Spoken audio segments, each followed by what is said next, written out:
in this process that there is a time of waiting. In that time of waiting, sometimes we doubt, sometimes we question, sometimes we ask God, what is going on? Give me some sort of understanding. Why am I not seeing the fulfillment of the promise? It is not necessarily wrong to have these questions.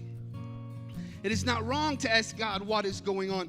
Jesus himself in the Garden of Gethsemane, he says, Father, if this is, let this cup pass from me, but nevertheless, not my will, but your will be done. He's saying, Father, I don't know if I can go through the process. I don't know if I can handle this. I don't know if I've got what it takes.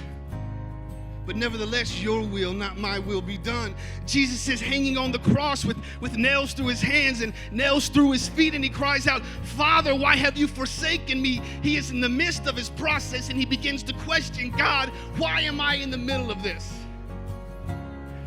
But in the middle of the process, where he differs from a lot of us, is that he does not stop the process.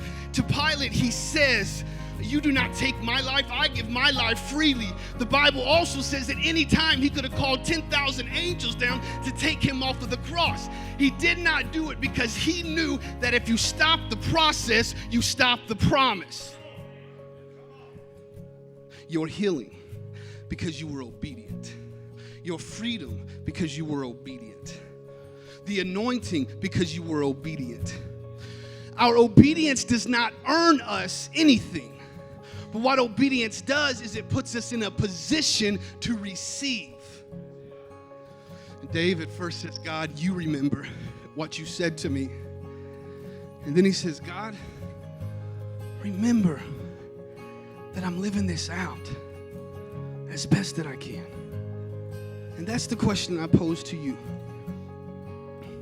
Could you sit here and say, God, remember that I'm trying my best. Remember that I'm living by your precepts. Remember. If God remembered your yesterday, could you say that I followed your precepts? If you told God to remember your last week, would it look like you obeyed his commands?